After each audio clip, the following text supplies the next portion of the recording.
तो आप सभी का स्वागत है। और इस तरीके से हम लगातार ये प्रयास कर रहे हैं कि उत्तर प्रदेश के जो 2027 का जो विधानसभा चुनाव है, इस बार की राजनीति उत्तर प्रदेश की किस ओर करवट लेने वाली है। लगातार विधानसभाओं में जा रहे हैं, जनता से बात भी कर रहे हैं और जानने का प्रयास कर रहे हैं इस बार माहौल क्या है। आज इसी कड़ी हमारे साथ बात करने के लिए उपस्थित हैं सिकंदराबाद विधानसभा से आने वाले 2027 के विधानसभा चुनाव में समाजवादी पार्टी के संभावित प्रत्याशी धीरज पांडे जी। बात करेंगे और जानेंगे कि वास्तविकता इस बार पार्टी की तैयारियां कैसी चल रही हैं, दावेदार भी हैं, अगर पार्टी ने मौका दिया तो सिकंदराबाद के लिए विजन क्या है। सर, सबसे पहले आपका स्वागत है। धन्यवाद भैया जी। सर, सबसे पहला सवाल, किस तरीके की तैयारियां चल रही हैं?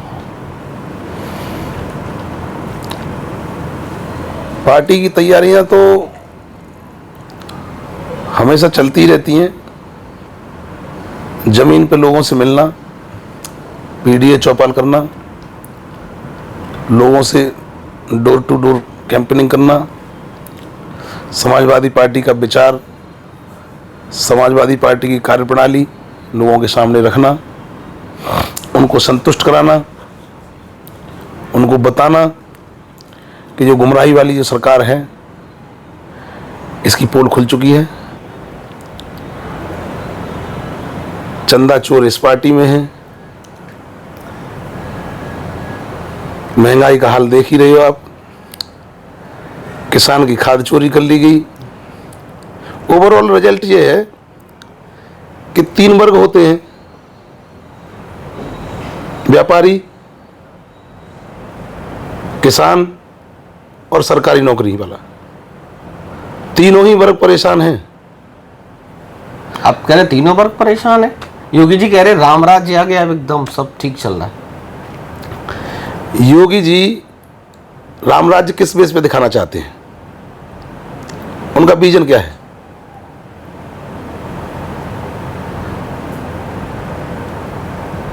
भाषण में राम राज्य होने से राम राज्य थोड़ी हो जाता है।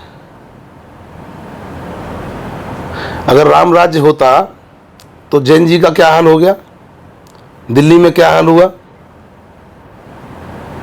वो राम राज्य का प्रतीक था क्या? और सर, भाजपा कह रही है कि वो तो सब आपके द्वारा, आपकी पार्टियों के द्वारा, विपक्षी पार्टियों द्वारा प्रायोजित एक एजेंडा था। भाई, सत्ताधारी पार्टियां क्या करती हैं, जो भी गलत काम होते हैं उनको विपक्ष पे मर देती हैं। विपक्ष क्या होता है? विपक्ष आईना दिखाता है सरकार को। आपको कोई आईना दिखाता है तो आप उसी पे मर दो। सरकार आप चला रहे हैं, मांग आपसे की जा रही है, पूछते लोग आपको हैं और आप कहते हैं कि समाजवादी पार्टी करा रही है, कांग्रेस करा रही है। तो जवाब कौन देगा? जब सत्ता में आप हैं तो जवाब कौन देगा? भाई, जैन जी जवाब किससे मांग रहा था? सरकार से। बोला आपका आरोप है सरकार सवालों से भागती है। अभी स्मार्ट मीटर की बात आई, आपको भी जानकारी होगी, पूरे उत्तर प्रदेश को, पूरे भारत देश की जनता जानती है कि आपने स्मार्ट मीटर को बिना रिसर्च किए जनता पे थोप दिया। क्यों थोप दिया? भाई, स्मार्ट मीटर जब आप बिना R&D के जनता के बीच में लेके जा रहे हो, 4% उसमें बढ़ा हुआ था या जो भी बढ़ा हुआ था, पब्लिक ने उसको नकार दिया सिरे से। आप ऐसी व्यवस्था को लेके गए, क्या ऐसा नहीं हो सकता था कि पहले 100 परिवारों में लगाते या 200 परिवारों में लगाते, उस पर R&D करते, उस पर रिसर्च करते, उसके रिजल्ट देखते, उसके बाद जनता में ले जाते? तो आपके जो पढ़े लिखे अधिकारी थे, आपकी R&D थी, वो कहाँ गई? क्या जवाब था उसका? आप बिना सोचे समझे कोई भी चीज ले जाके लोगों पे थोप देंगे और आप कहेंगे राम राज है। विरोध भी बहुत हुआ, आप लोगों ने भी बहुत विरोध किया, उसके बाद फिर मामला थोड़ा ठंडा पड़ा। मैं जनता के सवाल विपक्ष नहीं उठाएगा तो कौन उठाएगा? भारतीय संविधान में क्या व्यवस्थाएं हैं? तो जनता के सवाल उठाने का काम तो विपक्ष का है ही। जब जनता ने उसको सवाल उठाना शुरू किया, सबसे पहला यहाँ हाथरस से एक आंदोलन शुरू हुआ था। उस आंदोलन में स्मार्ट मीटर को बाहर निकाल निकाल के फेंका जा रहा था, सड़कों पे लोग सो रहे थे। आपने उसको 1 महीने बाद ब्रेक करा दिया, बोले अब स्मार्ट मीटर नहीं लगाए जाएंगे। अरे क्यों नहीं लगाए जाएंगे? जब स्मार्ट मीटर नहीं लगाए जाने थे तो ये आपको पहले सोचना चाहिए था कि जनता के बीच में जाना है स्मार्ट मीटर को, तो पहले उसको R&D करते, 1000-2000 पब्लिक में लगवाते, उसके रिजल्ट देखते, नेगेटिव पॉजिटिव देखते, तब उनको रखते। इसका क्या मतलब हुआ कि पहले तो आप सही रवैये से लगवा चला देते हो और फिर उसके बाद बंद करते फिरते हो।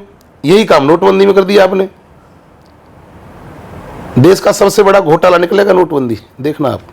राहुल गांधी की बात पे आप भी सहमत हैं? राहुल गांधी जी की बात से मतलब थोड़ी इस चीज का, मैं तो सत्य से सहमत हूं। वो लगातार वो भी यही कह रहे हैं कि नहीं, वो कह रहे हैं वो अपना विषय है उनका, वो अपना उनका विषय है। मैं सत्य से सहमत हूं। पूरा देश जान गया है आज इस बात को कि नोटबंदी का लाभ क्या हुआ। जो इन्होंने बड़े बड़े लाभ गिनाए थे कि काला धन ले आएंगे, विदेशों में जो काला धन है, स्विस बैंकों में काला धन है, टूट जाएगी, पाकिस्तान की कमर टूट जाएगी, आतंकवाद खत्म कर देंगे। क्या हुआ? कुछ खत्म हुआ? पाकिस्तान की रीढ़ और मजबूत है। तो कुछ खत्म नहीं कर पाए क्योंकि R&D नहीं की। इनको यही नहीं पता कि काला धन होता क्या है। काला धन होता क्या है? आय से अधिक संपत्ति में जो आता है, इनके अधिकारी जो हैं, इनके बेसिक फंडामेंटल क्लियर नहीं।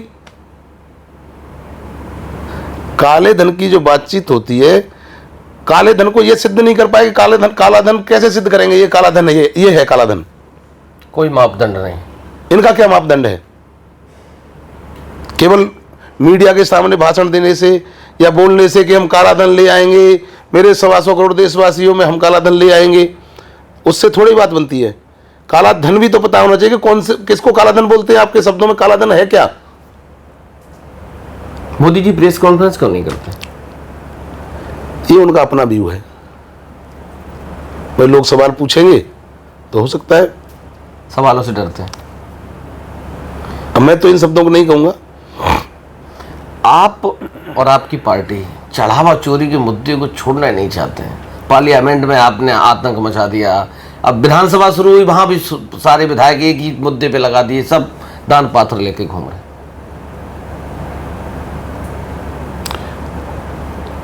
अयोध्या जैसे पवित्र स्थल पे जहां से भाजपा की राजनीति शुरू होती है, जिसका नाम ले लेके भारतीय जनता पार्टी ने सरकार बनाई थी, उसी जगह को आप सुरक्षित नहीं रख पाए। आप जीरो टॉलरेंस की बात करते हैं। भाई जो जगह जहां से आपने राजनीति का बिगुल बजाया था, अयोध्या मुद्दे को लेकर केंद्र बिंदु बना लिया था, केंद्र बिंदु बना लिया था, सेंटर बना लिया था अपनी राजनीति का, उसी जगह को आप सुरक्षित नहीं रख पाए और जीरो टॉलरेंस की आप बात करते हैं।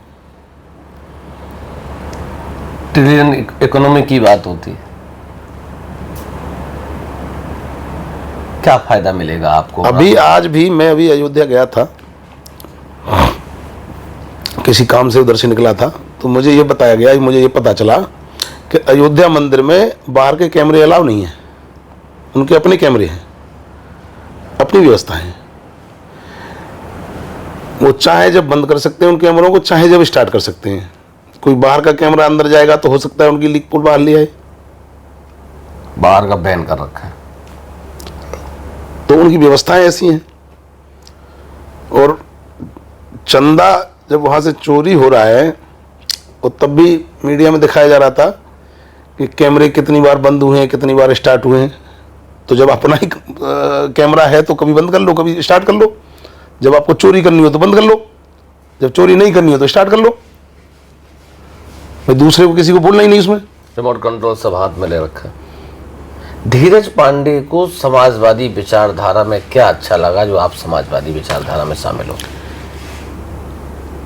धीरज पांडे समाजवादी विचारधारा में इसलिए शामिल हुए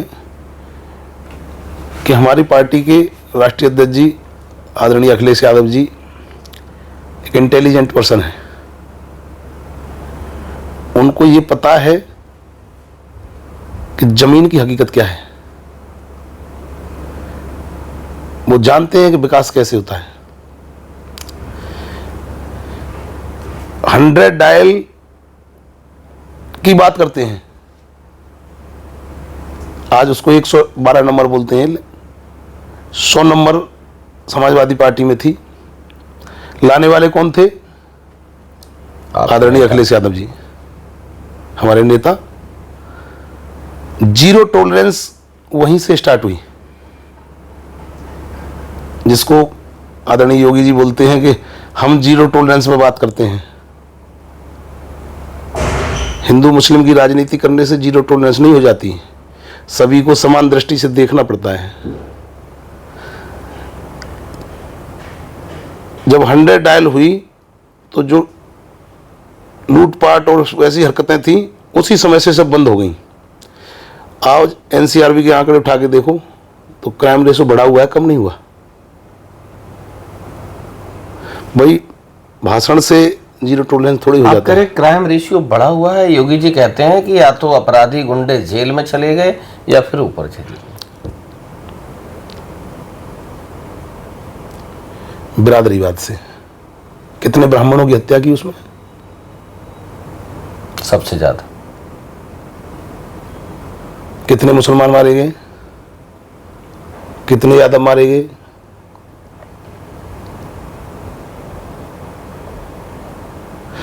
योगी जी का जो बुलडोजर है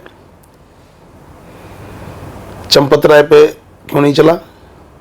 क्लीन चिट मिल गई। उधर की टीम पे क्यों नहीं चला?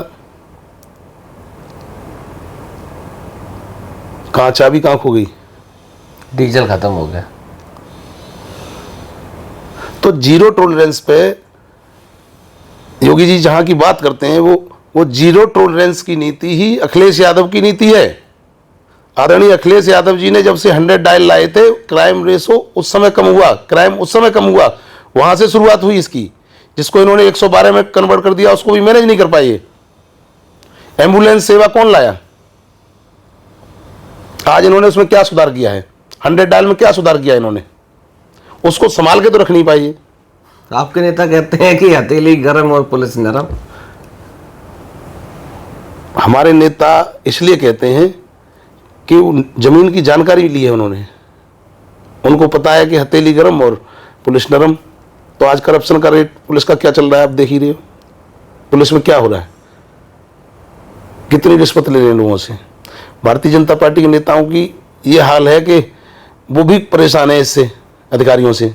उनकी कोई नहीं सुन रहा। मतलब भाजपा के नेताओं की कोई नहीं सुन रहा? कहां सुन रहे, कहां सुन रहे बताओ? पुलिस किसी की सुनने को तैयार नहीं है, किसी भी स्तर पे। लापरवाह अधिकारी। आपने हथेली गरम की तो आपकी सुनी जाएगी। आपकी सुनी जाएगी। आपने हथेली गरम नहीं की तो नहीं सुनी जाएगी। सीधा साधा फंडा है। इसी बात को हमारे राष्ट्रीय अध्यक्ष जी ने बताया है कि हथेली गरम तो पुलिस नरम। आप ये लाल गमछा डाल रहे हो जी। योगी जी कहते हैं कि जिस गाड़ी में सपा का झंडा और लाल टोपी, आप मान लो उसमें कोई ना कोई गुंडा बैठा।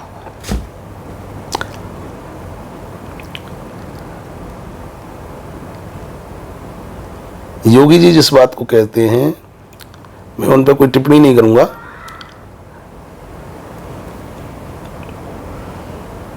समाजवादी पार्टी में जनेश्वर मिश्रा जी जैसे नेता रहे हैं, जिन्होंने समाजवादी पार्टी को आगे बढ़ाने का काम किया है, उस विचारधारा को आगे बढ़ाने का काम किया है, समाज सेवा का काम किया है। तो योगी जी के कहने मात्र से सारे समाजवादी ऐसे थोड़ी हो जाएंगे। भाजपा में इस तरह के तमाम लोग हैं, उनकी भी काउंटिंग तो योगी जी करें। अखिलेश जी लिस्ट देते देते परेशान हैं। अखिलेश जी कहीं जाते हैं कागज जेब में रख के ले जाते हैं। वो करीब 15-20 लोग हैं, उनके पैरामीटर में वो डाटा साथ रहता है उनके। कोई ले तो सही उसको, वो तो देने को तैयार घूम रहे हैं। सिकंदर राव विधानसभा से आप दावेदारी कर रहे हैं जी। पार्टी आपको क्यों मौका दे?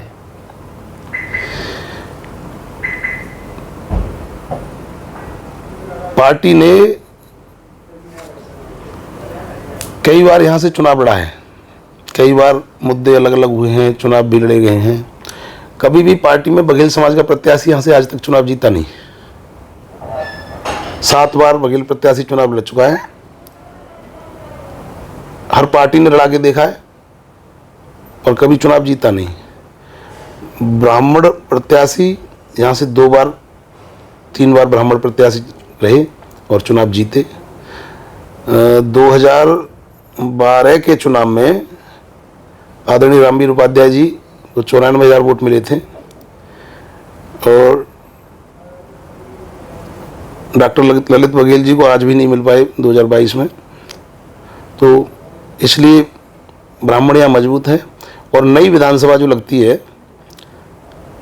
हमारा परिवार दोनों वार्डों से जिला पंचायत सदस्य रहा है, जिसमें करीब 50 से लेकर 60 हजार के लगभग वोट आते हैं और 50 से 60 हजार वोट में निर्दलीय चुनाव लड़े हैं हम लोग। हमारा परिवार लड़ा है चुनाव, हम लोग जीते हैं वहाँ से। तो जब तक नई विधानसभा में चुनाव जीतने की स्थिति में कोई व्यक्ति नहीं होगा, तब तक समाजवादी पार्टी यहाँ से जीत नहीं सकती। हसायन तक हमारी समाजवादी पार्टी हमेशा जीत के आती है। किसी भी व्यक्ति को आप लड़ा दो, वो हसायन तक जीत के आएगा। हसायन के बाद हार जाता है, और जो व्यक्ति हसायन के बाद जीत जाएगा वो समाजवादी पार्टी से विधायक हो सकता है। सीधा साधा फंडा है, इसमें कोई घुमा फिरा वाली बात ही नहीं है। इस बार अगर हम लोग हसायन से आगे ही मजबूत हैं। दोनों बार जो चुनाव जीते हैं, हसायन से आगे हमारे ब्लॉक पड़ता है और जिला पंचायत क्षेत्र पड़ता है, तो वहां से हम जीत जाते हैं। अगर पांडे जी को मौका मिला तो सिकंदर राउत समाजवादी पार्टी जीत जाएगी 101%। और नहीं मिला मौका तो ये राष्ट्रीय अध्यक्ष जी का निर्णय है, जिसको मिलेगा उसको लड़ाएंगे। हाँ, लड़ाएंगे, कोई दिक्कत नहीं। दिक्कत क्या है इसमें? ये तो हमारे राष्ट्रीय अध्यक्ष जी देख रहे हैं ना। हमारा काम सेवा करने का है, हम तो सेवा कर रहे हैं भाई। हमारा काम सेवा करने का, हम तो जमीन पर काम कर रहे हैं। हमारा काम 24 आवर्स हम लोग काम राजनीति में करते ही रहते हैं। हमारे परिवार का कोई न कोई सदस्य आपको क्षेत्र में मिलेगा, कहीं ना कहीं जाते ही रहेंगे हम। हमें ऐसा नहीं कि चुनाव हमें टिकट मिल जाएगा तब चुनाव की तैयारी करेंगे या लड़ते रहेंगे, ऐसा कुछ हमारे यहाँ ही नहीं। हम 40 साल से प्रधान हैं लगभग। SC BC सीट आती है तब कोई प्रधान होता है हमारे यहाँ से। 40 साल एक जगह से प्रधान होना बड़ा आसान काम थोड़ी है। 5 साल में जनता तृप्त हो जाती है। 40 साल लगातार प्रधान होना, SC BC सीट हो तब की बात अलग है। और उसके बाद 10 साल 2 बार जिला पंचायत सदस्य होना और अच्छे मतों से जीतना। एक बार में ही लोग हट जाते हैं, अच्छे बड़े बड़े नेता हार जाते हैं। 2 बार ब्लॉक प्रमुख होना निर्दलीय। तो हमारी तैयारी 24 घंटे रहती है, हम तो चुनाव की तैयारी मूड में ही रहते हैं। अगर पार्टी ने आपको मौका दिया और आपको सिकंदर राव की जनता ने आशीर्वाद दे दिया, फिर विजन क्या है आपका? विजन ये है कि मैं अभी सिकंदर राव क्षेत्र में सर्वे कर रहा हूँ। पूरे क्षेत्र में मैं घूमता हूँ, पूरे पंचायतों का डाटा मैंने निकाला है।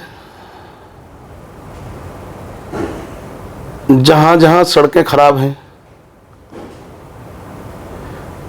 ज्यादातर सड़कों की समस्याएं हैं, लोगों के लिंक रोड हैं, एक दूसरे से जुड़ने से रास्ते छोटे हो जाते हैं, शॉर्टकट वे हो जाता है, उस पर काम करना।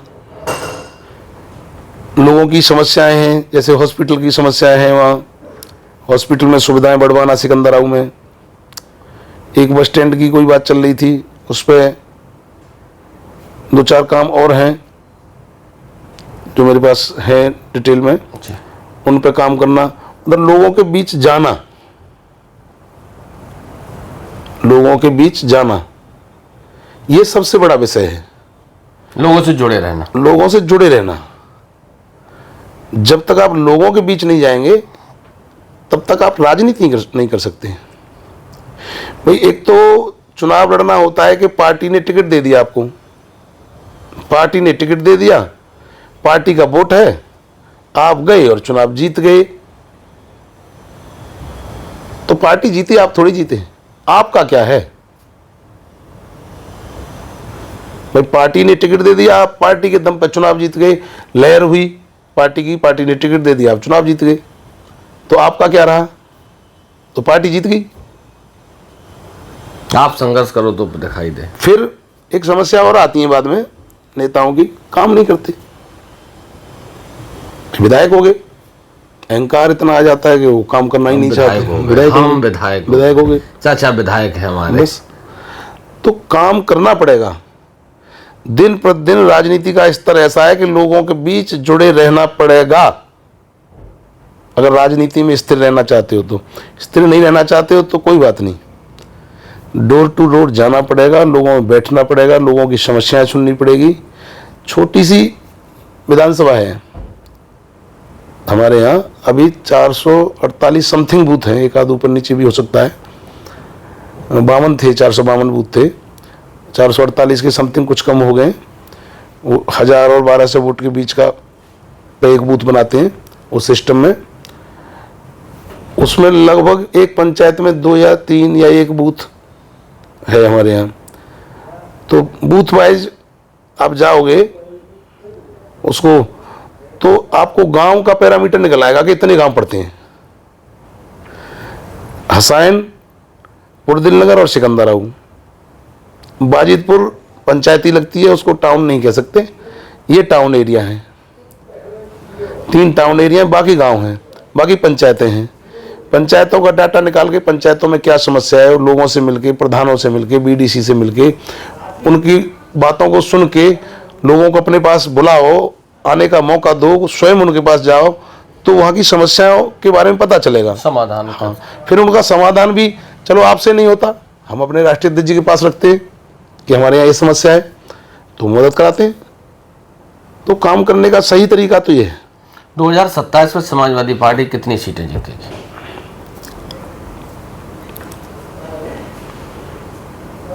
350 सीट तो जीतेगी कम से कम। पीडी कितने % आएगा इस बार समाजवादी पार्टी में? अखिलेश यादव ने आपके समाज को पीडी की संख्या दी, पीडी से मतलब पंडित। जहां तक बात पंडितों की है, परशुराम जयंती की छुट्टी आदरणीय नेताजी ने की, भाजपा सरकार में वो छुट्टी कैंसिल कर दी गई। तो हमारे समाज में आज की पोजीशन में स्थितियां ये हैं कि समाजवादी पार्टी की तरफ हमारे समाज के लोग, हमारे समाज के बड़े नेता, सबका झुकाव है।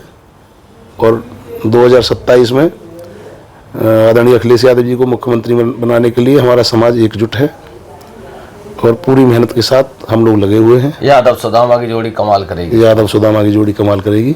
ब्राह्मण कृष्ण सुदामा की। सिकंदराऊ की जनता से क्या अपील करना चाहते हैं? सिकंदराऊ की जनता के चरणों में पहले तो नमन करता हूँ, प्रणाम करता हूँ, दंडवत करता हूँ और ये अपील करता हूँ, प्रार्थना करता हूँ कि समाजवादी पार्टी को ज़्यादा से ज़्यादा वोट देकर आदरणीय राष्ट्रीय अध्यक्ष जी अखिलेश यादव जी को मुख्यमंत्री बनाने में अपना योगदान प्रेषित करें, आहुति दें। मैं ऐसी मेरी करबद्ध प्रार्थना है सिकंदराऊ की जनता से। वैसे भी सिकंदराऊ के लोग अखिलेश यादव जी को बहुत पसंद करते हैं, तो करेगी सिकंदराऊ की जनता। चलिए पांडे जी, हमारी तरफ से भी आपको आने वाले 2027 के विधानसभा चुनाव के लिए बहुत बहुत बधाई, शुभकामनाएं। आशा उम्मीद है कि पार्टी आपको मौका देगी और विधानसभा की जनता भी अपना आशीर्वाद प्रदान करेगी। बहुत बहुत धन्यवाद। नमस्कार।